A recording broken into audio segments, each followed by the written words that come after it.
우리가 지금까지 예수님을 바로 알고 믿기라는 큰 주제로 말씀을 나누고 있습니다. 진리를 알지니 진리가 너희를 자유케 할 것이라, 그렇게 말씀하신 것처럼 우리가 이 예수님을 알면 알수록 우리가 누리는 이 영적인 자유, 또 우리의 삶에 하나님의 풍성한 자유를 누릴 수 있기 때문에 우리가 계속해서 우리가 예수님을 알아 믿게 되는 그런 기도의 제목들이 저와 여러분에게 있게 되기를 주님의 이름으로 축복합니다. 그래서 오늘은 그 마지막 시간이 되겠습니다. 부유한 자들이 누릴 풍성함이라는 주제로 말씀을 드리려 합니다. 예전에 가거나 또 지금의 가난한 분들이 예수님을 나의 주로, 나의 그리스도로 믿고 난 이후부터는 더 이상 가난한 것이 아니라 부유한 자라, 그렇게 말씀드렸고, 그 부유를 누려갈 수 있는 그런 분들이 된다라고 말씀을 드렸습니다. 그렇다면 이렇게 우리가 예수를 믿고 부유함을 가진 사람들이 어떻게 이 부유함을 더 풍성하게 누리고 살 수 있을까라는 말씀을 여러분들에게 드리고자 하는데요. 주님은 당신을 따르는 제자들에게, 그리고 많은 사람들에게 당신이 그리스도이심을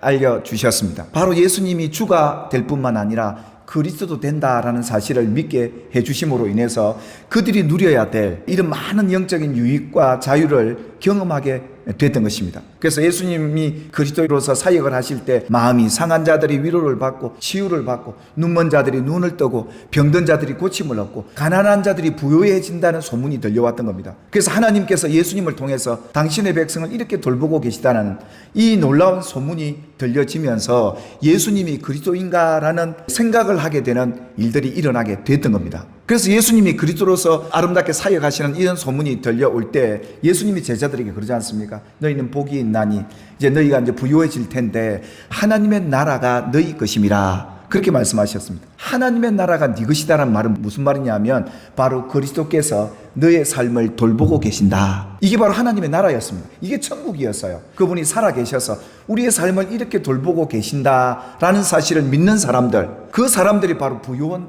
자였습니다. 그래서 우리가 예수님을 믿고 나는 부유한 자가 되었다, 이렇게 믿고 사는 것입니다. 그런데 무엇입니까? 하나님의 나라는 내 것이지만 여전히 질병 가운데 있고, 마음이 상한 가운데 있고, 여전히 가난한 현실은 있습니다. 그런데 놀라운 것은요, 하나님의 나라가 내 것이고 그리스도가 나를 돌보시면 우리 마음이 상함이 치유될 줄 믿습니다. 또 우리의 아픔과 고통들이 치료되는 놀라운 역사가 있게 될 줄 믿고, 가난한 이들이 부유하게 되는 그런 일들이 하나님의 나라 안에서 이루어지는 일들이거든. 그래서 정말 우리가 예수를 바로 알고 믿으면 부유해질 수밖에 없고, 아멘, 건강해질 수밖에 없고, 행복해질 수밖에 없는 웃는 자가 된다라는 것을 성경이 얘기를 했던 것이죠. 그래서 천국의 앞에 예수님께서 계산을 할 때 그러지 않습니까? 무릇 있는 자는 받아 풍족하게 되는 이들이 있다. 그래서 우리가 예수를 믿고 이 풍족하고 있는 자들이 됐는데 뺏길 수가 있기 때문에 그 부요를 뺏기지 않고 지키는 길이 무엇인가를 지난주에 우리가 함께 나누었고, 오늘은 우리가 이 부요해진 삶을 어떻게 더 풍성하게 누릴 수 있는가, 무릇 있는 자는 누구인가 라는 겁니다. 오늘 예수님께서 당신의 제자들에게 말씀을 쭉 하시면서 너희가 하나님의 나라가 네 것이다, 가난한 자가 부요해질 것이다, 그렇게 말씀하시고, 그러나 라고 예수님이 말씀하십니다. 그러나 너희 듣는 자에게 내가 이르노니 너희 원수를 사랑하라. 그리고 너희를 미워하는 자를 미워하지 말고 선하게 대해주고, 그뿐만 아니라 너희를 저주하는 자를 위해서 축복하고 너희를 모욕하는 자를 위해 기도하라. 이것이 부유한 자들이 부요를 지키는 길이다 라고 주님이 말씀을 하셨거든요. 그러면서 이어서 그렇게 말하지 않습니까? 오른뺨을 치거든 왼편도 돌려대라. 참 예수님이 너무 어려운 과제를 내어놓는 것 같아요. 근데 뭡니까? 주님이 지금 무슨 말씀을, 너는 부유한 자다 이 말입니다.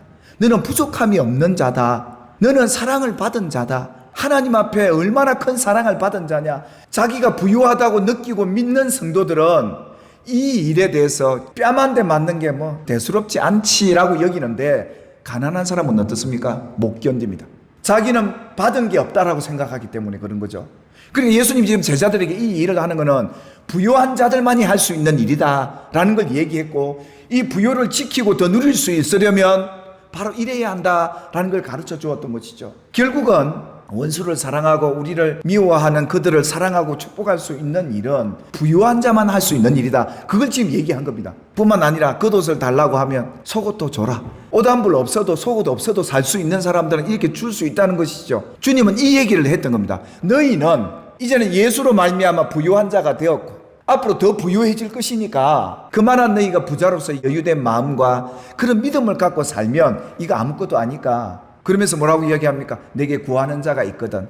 왜 구합니까? 있어서 구하는 게 아니라 없으니까 구하지 않습니까? 그런 가난한 자들이 와서 구하거든, 주고 가져가거든, 그저 주고 다시 받으려고도 생각하지도 말며, 네가 남을 대할 때 정말 내가 남에게 대접을 받고자 하는 그대로 그렇게 상대방을 선대해 주는 것이 바로 부유한 너희들이 가져야 될 삶의 자세다라는 것을 말씀을 했던 것입니다.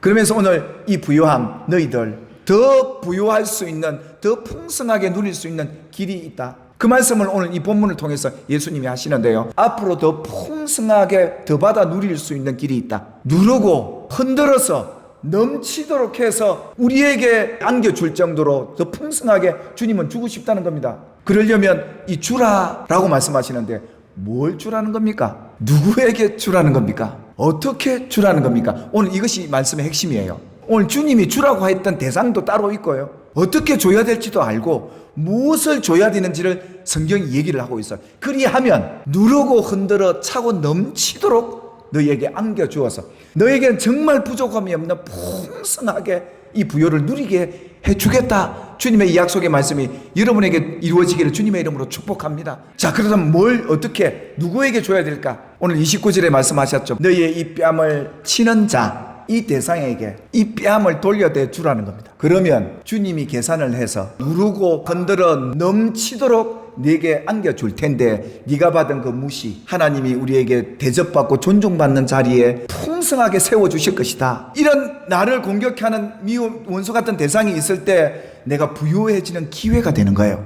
이런 일들을 만났을 때 자존심 상해 하나님 왜 내게 저런 사람 만나게 했을까가 아니라 내가 뭘 줘야 될까를 생각하는 거예요. 그리고 겉옷을 달라 하는데 속옷까지 주는 겁니다. 뺏어 가려고 하는 그 강도 같은 이웃을 만났을 때 우리가 줄 만한 대상입니까? 주기 싫은 대상입니까? 주기 싫은 대상이에요. 그러나 주님은 뭐라고 말씀하시냐면, 너희는 이미 부유해졌고 이 부유를 누려야 되는데 이런 대상이 너희에게 올 텐데 줘야 된다. 그러면 내가 차고 흔들어 넘치도록 안겨주겠다. 더 풍성하게 해주겠다. 그 말씀 아니겠습니까? 또 이어서 그러지 않습니까? 내게 구하는 자에게 구하는 그것 주고 가져가거든 다시 달라고 하지 말라는 겁니다. 정말 힘들게 이렇게 살아가면서 뭔가를 원하는데 이렇게 살고자 하는 이들에게 너희가 어떻게 줄 것인가를 생각해보고 살아라. 좋은 사람도 대상이겠지만 주님이 말씀하는 이 풍족한 삶은요, 그렇지 못한 사람에게 내가 어떻게 대하는가가 하나님이 우리를 대하시는 방법이에요. 그러면서 예수님이 계속 강조합니다. 만일 너희가 너희를 사랑하는 자를 사랑하면, 여러분 사랑하는 사람이 뭐를 원할 때 안 줍니까? 다 주잖아요. 근데 주님이 뭐라고 말씀하시냐면, 이것은 주님이 차고 흔들어 넘치도록 주는 방법이 아니다라는 겁니다. 칭찬받을 것도 없고 상도 없다라고 얘기를 했어요. 사랑하는 사람에게 주고받는 것은 아깝지도 않고 너무 쉬워요. 사랑하는 사람이 내게 뭔가 잘못을 용서해 주는 건 쉬워요. 그처럼 사랑하는 사람들이 이렇게 서로 사랑하는 것이 칭찬받을 게 뭐 있냐? 그 말은 무슨 말입니까? 주님이 흔들어 넘치도록 안겨주는 이 풍성함은 없는 대상이다. 계속 이야기합니다. 너희가 만일 너희를 선대하는 사람 있지 않습니까? 우리를 존경하고 우리를 만나면 칭찬해주고, 당연히 나를 칭찬해주는 사람 칭찬하죠. 그런데 이거는 칭찬받을 일이 없답니다. 주님 앞에는. 죄인들도 이렇게 한다. 세상 사람들도 다 이렇게 한다. 근데 너희는 세상 사람과 다르지 않느냐? 예수 때문에 부유한 자가 되었지 않느냐? 예수 때문에 모든 걸 가진 자가 아니냐? 그러니 너희는 너희 뺨을 치는 이런 대상일지, 내게 막 가져가는 사람들, 강도 같은 사람, 너희를 욕하고 저주를 퍼부어대는 그 사람들 앞에 뭘 줄 것인가를 생각하고 살아라. 남이 내게 힘들게 하면 내가 줄 게 있구나, 이거예요. 이걸 생각하셔야 돼요. 내가 주님 앞에 더 많이 받는 길이 바로 이거구나. 네가 과연 남을 어떻게 대접해 주고 있느냐라는 겁니다. 주님은 그렇게 우리에게 지금 묻고 계세요. 그래서 남을 정말 우리가 선대해 주면요, 하나님이 나를 선대해 주는데 그 사람을 대해 준 것과는 비교가 안 되잖아요. 흔들어 차고 넘치도록 내게 그렇게 대우해 주시겠다고 약속하셨으니까요. 그러면서 주님이 뭐라고 또 이어서 말씀을 하시냐면, 오직 너희를 원수를 사랑하고 선대하고 아무것도 바라지 말아라. 하나님이 바라지 않아도 사랑받을 때 받게 하실 것이고, 높임 받을 때 높임 받게 하실 것이고, 더 누릴 수 있는 그런 시간이 있다라는 것을 전제해 주셨던 것이죠. 그래서 아무것도 바라지 말고 악한 자에게도 인자하게 대라는 겁니다. 이제는 더 깊이 들어가서 영적인 부분까지 다룹니다. 예수님이 주라 그러시면서 뭔 얘기를 하냐? 비판하지 말고 정죄하지 말고 용서해 주라. 비판하지 마라. 저 사람 나쁘다 하면요, 여러분들 더 부유해질 수 없는 거예요. 그 사람들 정죄하지 말라는 거예요. 그 일은 결국 내가 가난해지는 길이고 이 부유를 누릴 수 없는 길이기 때문에 너는 잘 주면 된다. 주는 그 내용이, 그 대상이 바로 이 대상들인데 용서해 주라. 그러면서 그를 대접해 주는 거예요. 그러면 주님께서 뭐라고 그럽니까? 네가 어떤 죄를 짓든 하나님도 너의 죄를 사하여 주리라. 우리 주고 삽시다. 용서해 주고 삽시다. 그래야 내가 살아요. 내가 영적인 자유를 누린다니까요. 그래서 주라. 뺨도 그가 원하는 것, 구하는 것 주고 필요한 것 주면 우리가 필요할 때는 호위되어서 누르고 흔들어 넘치도록 해서 내게 안겨주겠다 그럽니다. 오늘 저와 여러분이 주는 대상과 내용과 그 방법을 아셨으니 여러분이 지금보다 훨씬 더 풍족하게 누리게 되기를 주님의 이름으로 축원합니다.